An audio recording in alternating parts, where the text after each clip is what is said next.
You're listening to a podcast from thespoilist.com. First Contact is filmed before a live studio audience. I'm Andrew. I'm James. And I'm Alex.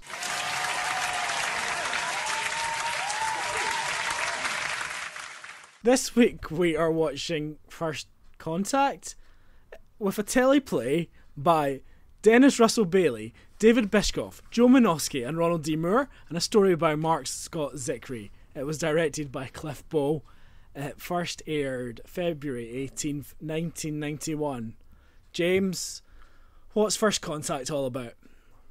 6 years have passed since Captain Jean-Luc Picard was captured and assimilated by the Borg.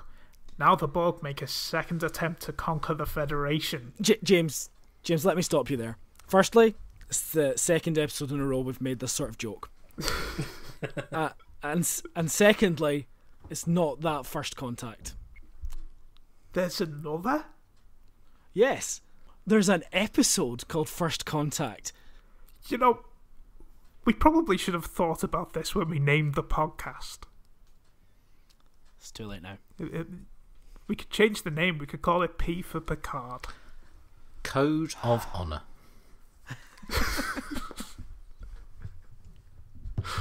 Shades of Grey. I mean, that would be a good name for a podcast. Anyway, what happens in this one? Riker is injured while undercover investigating the Malkorians, an alien race on the verge of warp technology.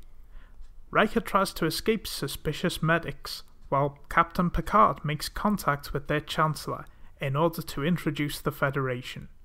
He is intrigued by the idea, but wary as his society has yet to catch up with their technological advances and fear change. On one side, the administrator for the Space Bureau makes the case to pursue the new relationship, but on the other, Beryl argues that the planet could go it alone. But trust is broken when Riker's true identity is discovered, and this could have huge consequences for this First Contact mission. I just want to say, guys, do you know that this is the 89th episode of Star Trek The Next Generation? We are halfway through. We have reached the halfway point. It's all uphill from here. I'm so conflicted. Should I be happy or sad?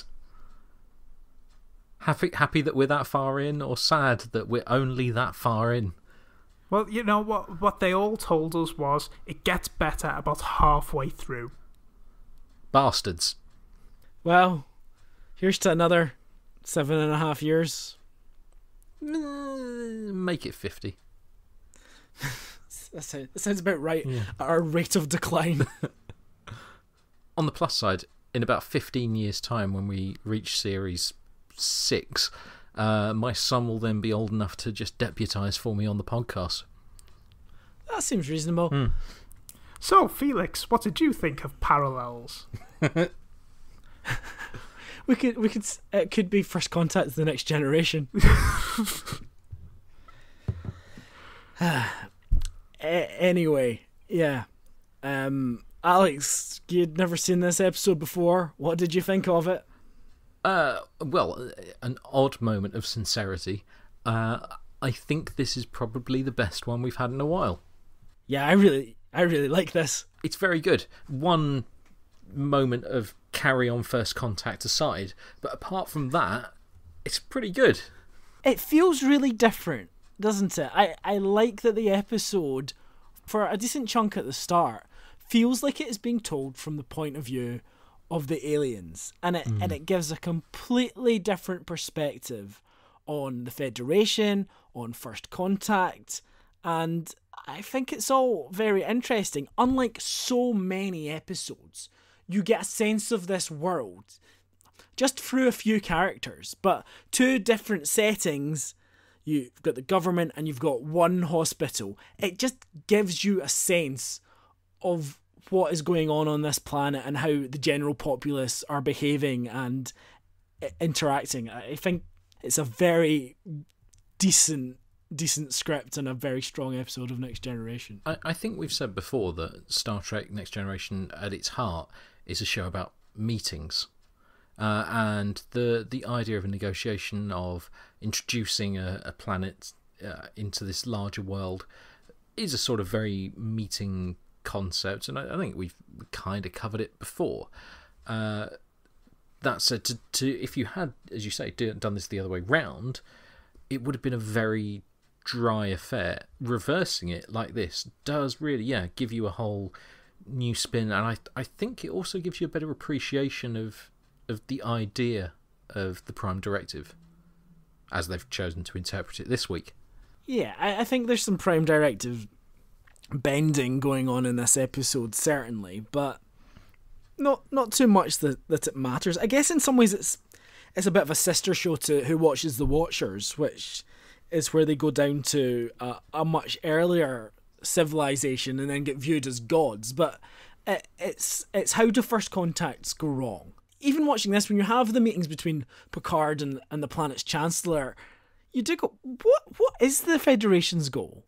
This when they're saying, oh, we're just explorers, if we want to go, we'll go, but what do they get out of these relationships with these planets other than defense? And you've got that moment in Insurrection as well, where they're bringing a planet probably too soon into the Federation, and you think, is it people? Is it bodies? Is it resources? Because the Federation does have some goal, and I think you can explore that. Is the Federation perhaps something more sinister without turning them into sort of pantomime villains? Well, I think the Federation, I was thinking of them from a more benevolent point of view, that they basically just want to make friends, have new ideas amongst themselves. Yes, but there is also that aspect not of colonization, but and not even of homogenization, because it does feel like they always are, oh, we welcome new ideas and we welcome different societies, but there is something about that value system that does seem, you join us and you'll fall into line with our values in some ways.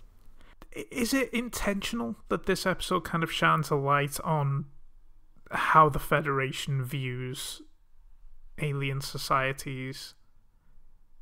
One thing I always think of when I see those maps of the galaxy, and it's comparing here is Romulan space, here is Federation space. I always think, well, how much of that Federation space is actually planets that want to be part of Federation space? What if there's a planet there that says, no, I want to do it on my own? Then they shouldn't be part of that. Last week we had Clues, which was a xenophobic society that didn't want any outsiders. That is part of Federation space. The xenophobic gas would not want to be part of Federation space, but as part of the defined lines of Federation space, they probably are. Is it then potentially a territory thing? This planet's part of the Federation, therefore the Romulans can't lay claim to it, the Klingons can't lay claim to it, and in these matters of these superpowers in the galaxy, that stuff comes into play, and this isn't what it's about, but it's touched upon, and also just the very idea. We go down to planets and we watch you. We look at you. We observe you. We make judgments on you. That's it's a justified idea, and the episode goes out of its way to justify it. But it is also a troubling and disturbing idea as well. Well, think forwards really to the film First Contact. Why do the Vulcans make contact with humanity? And it's explored a little in the show Enterprise as well, that it's not an easy start, the relationship between humans and Vulcans. There's almost an element of exploitation of humans by the Vulcans, although they mean well, because humans are naive and thinking they can do everything themselves. Maybe there is an element of the Federation wanting to protect that society in the same way the Vulcans wanted to protect humanity when they made First Contact. Well, I guess that's the thing. Once you get to interstellar travel in this universe, there are lots of bad guys out there. There are lots not necessarily bad guys, but there's lots of different races with different agendas all out there, and you probably don't have a way to defend against their weapons. You don't have a way to defend against their diseases. You don't have a way to compete with their technology or not be exploited. So I guess the Federation in some ways is trying to just flag that and say, if we can be of any assistance, then give us a call. I think it's a problem that the Federation is often painted as the villain when it's trying to kind of be smart about it and say, they're meant to be the good guys, but here it's an evil admiral, or this peace treaty actually exploits this planet, like an insurrection.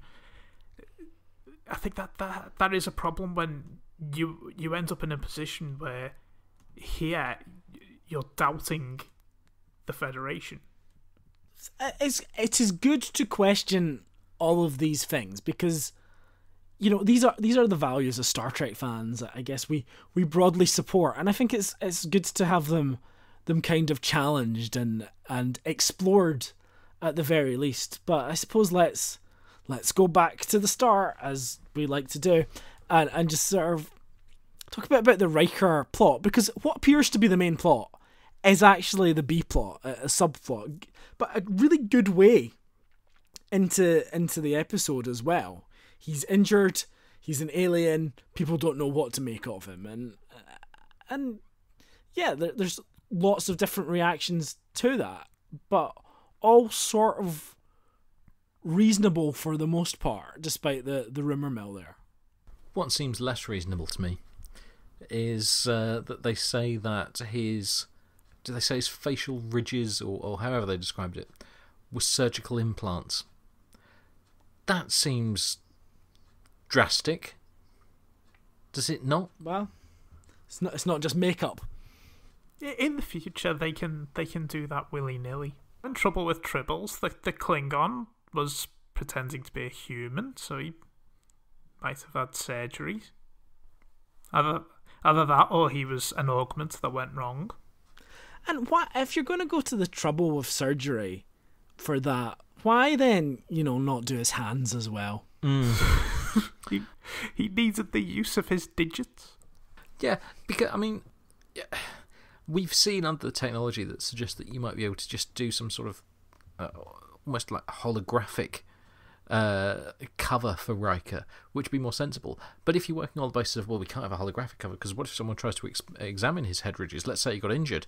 Yes, that's a very good point. We've got to do surgical implants for the head ridges, but just gloves on the hands are fine. I mean, they'll examine his head, but no bugger's going to be interested in his hands.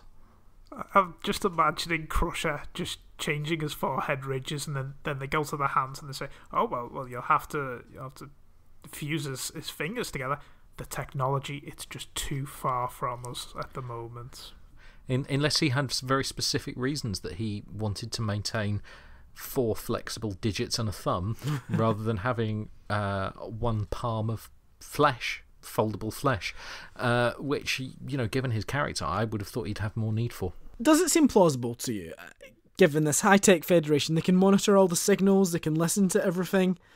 Does it seem like having people on the ground, having people exploring and interacting and investigating, does that seem like a necessary thing that they would have to do you think? No.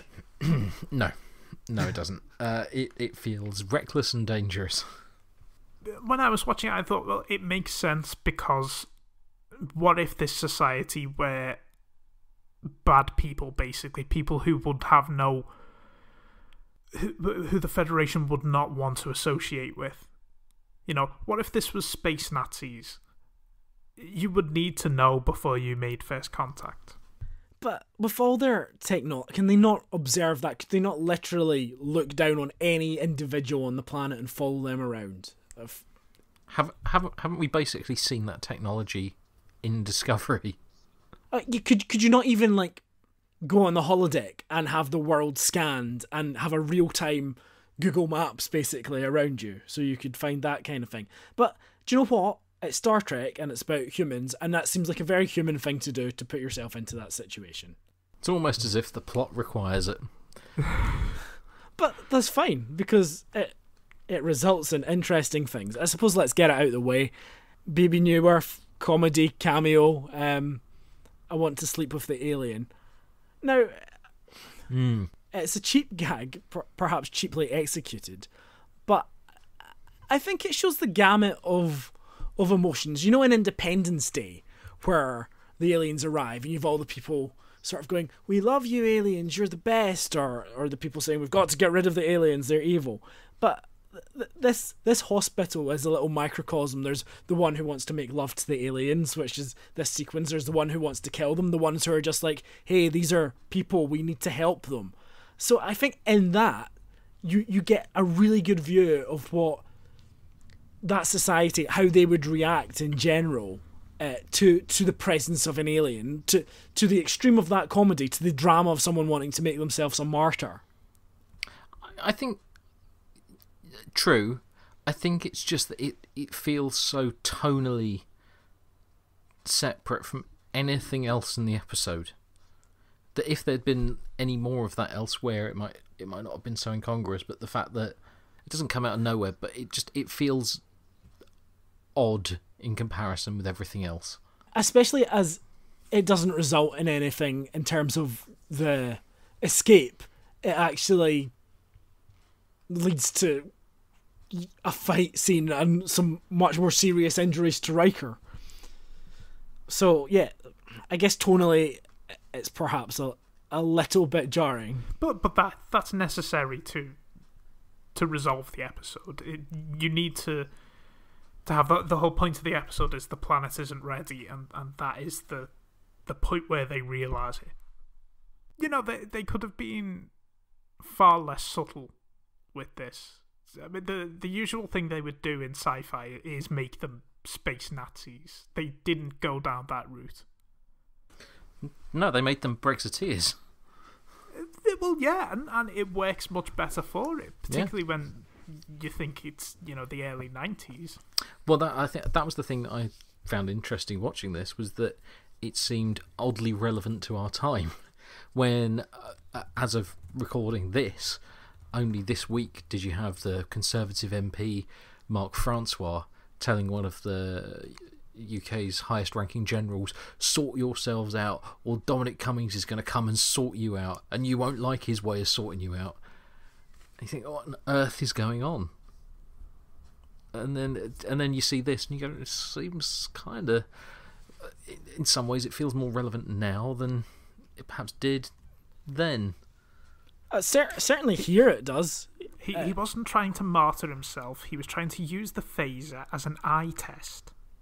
Do you know what I think the problem with that particular scene is, before we move on from it, is that this is a character that only appears for that scene. It's not one of the doctors or nurses that's been there earlier. It's someone who comes in to do a bit part. So when you've got the comedy scene with the famous comedy actor coming in to do that, I think that's why it maybe feels detached. If she'd been in it earlier, I think maybe it might feel more organic, but I also think her presence might make the episode feel less dramatic. So, yeah, I'm fine with it, and it's probably been more discussion than it's warranted.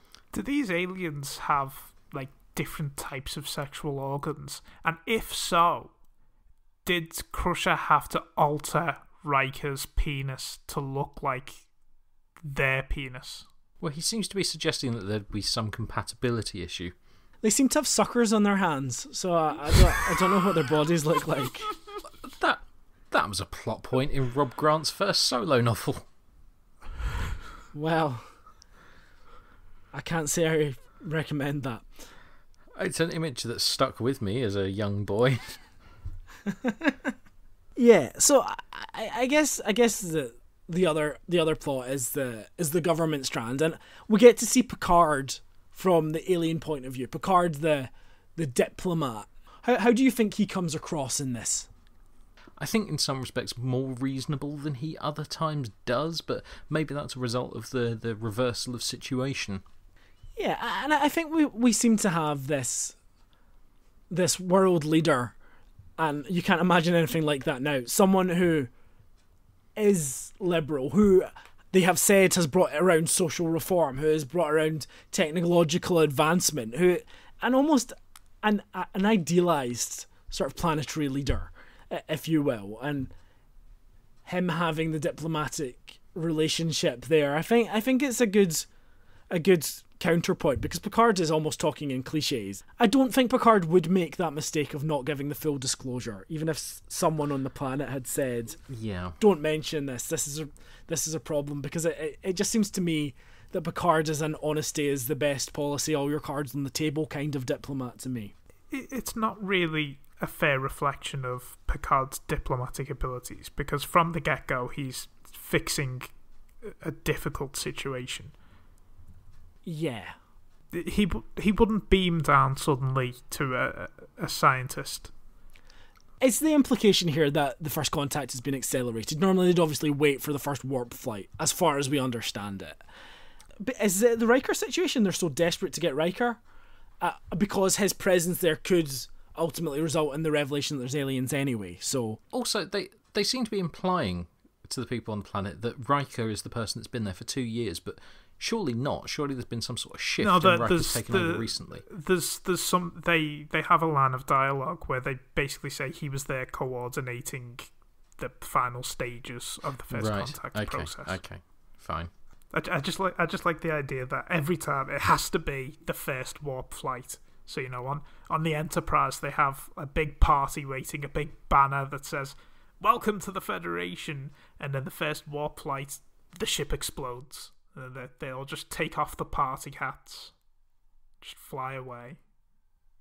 Do you know, I think another interesting element of this episode, and it's the most Star Trek thing in the world, is the Chancellor with basically the demon and the angel on his shoulder. Yeah. The rational scientist and the emotional scaremonger. It's the Kirk, Spock, McCoy triumvirate, but extrapolated to be the debate about a planet's future. And, you know, it's this really simple, cliched device, but done here really effectively. And I think through the performances, you get a good sense of both of these characters as well. Yeah, you're right. It is a slight cliche. Certainly in terms of Star Trek, it's a bit of a cliche. Again, there's so many things that in another episode we might count as sins that are covered by having the reversal of doing it on the alien planet, just like Riker does, and that does kind of take away from it a little bit. And you know what I think it is, as much as anything else? Partly it's that we spend so much time not just with the Chancellor, but with, as you say, angel on the shoulder, with one of those angels on the shoulder. So it changes it from what we might have if it was just a sort of fairly dull on the spaceship meeting. You would just revolve around the Chancellor and these two people, but we spend so much more time with one of those that it does change the dynamic a little bit. Because in the overall scheme, we don't spend that much time with the other one,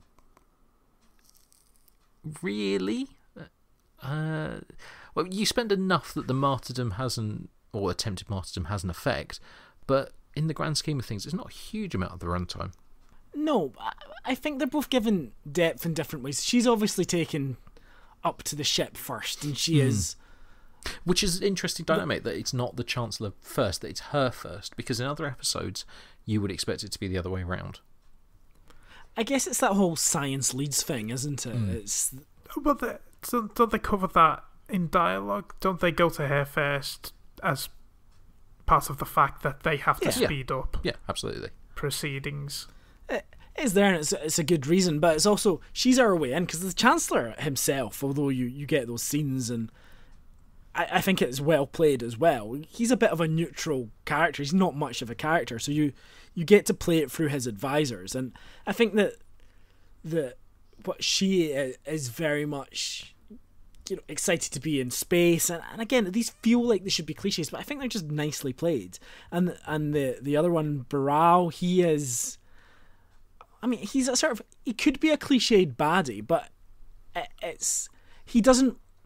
His agenda isn't bad. His agenda is right for his people. And I think he's almost... He does come across as quite comical and, you know, that fastidious, worried character. But then, at the end, you know, he's willing to die because of his fears, and you might say that's xenophobic, but in this case you can see his point of view, you can understand his point of view, what the future of that planet is moving too fast for them, and it might be bad for their culture as a whole. So it's putting across all these points of view, and you go, yeah, okay, I can buy into that, and I can buy into that alternative point of view, and that creates an interesting place for drama to take place.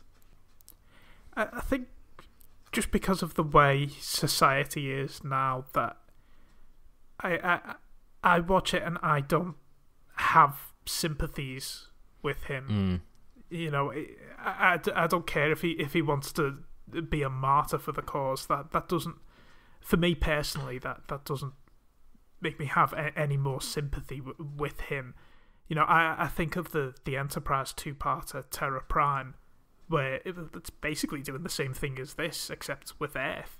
I think it's very difficult for us currently, with where we are in the world, to separate this from the current political climate at home for us in the UK, but also in the States. Well, certainly in the States in that regard, in a way, with the whole sort of "Make America Great Again," this idea of not pushing forwards, but returning to the past when everything was better. This undefined point in the past that no one can agree on what it was, or when it was, or exactly what was better. So that will very much colour our opinion of this, I think. It's a very harsh stick to beat the episode with, really, because we're watching it through the lens of 2020. But, you know, there are a lot of episodes that do stand up to the test of time. And it's not that this doesn't, it's just that there are times when it feels kind of saccharine in the way that The West Wing does. Yeah, it's that we're sensitive to those ideas of trying to stifle any progress because of the way the world is, and that may well turn off some of our listeners that might be on the right of politics. But if you are a Trump supporter, you're a dreadful person. I think as well that this idealized, if we want to take the conclusion, it's not closing the door on the outside world. It's just saying we're not ready for this yet, and I'm going to put in more education and reforms so people will come to think this way, to be more open, to be more scientific, to be less afraid. To be fair, yeah, so basically they are pointing out that these people have the wrong point of view. They're lacking in education. It's not subtle, but... but it's right. Yeah, but I mean, that you can... With my leftist guilt, I can say that's maybe not fair. And that's, you know, dismissing certain points of view. But in this episode, it does seem that there is a society afraid of moving forwards. So... There was an article from Stuart Lee where he talked about how comedy can't be subtle anymore. You can't hide your intentions in the comedy anymore. And so, you know, he talks about how Al Murray, his whole act is playing up a certain type of person, yet his audience is made up of that type of person because everything he says is taken at face value.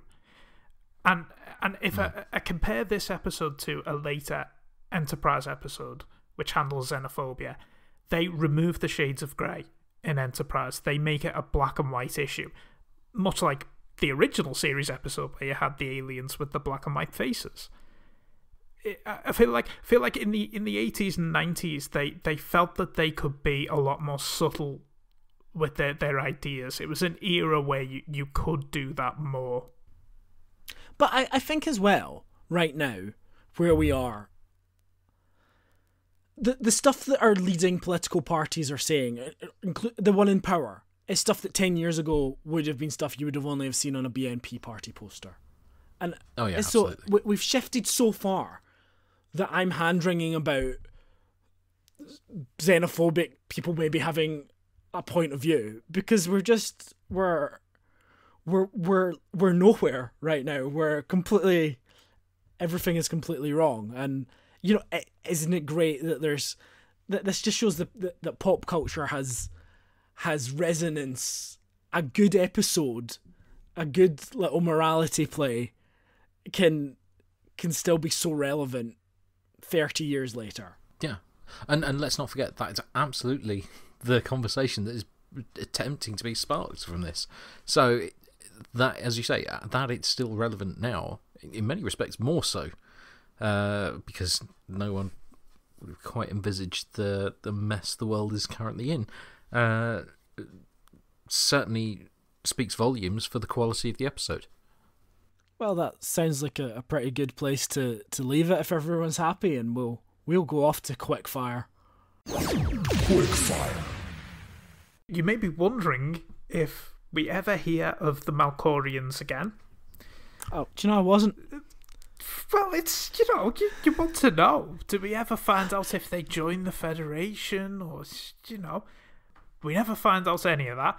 But in a novelisation of the Next Generation finale, All Good Things, a Malkorian female is serving in Starfleet on Dr. Crusher's starship, the USS Pastor.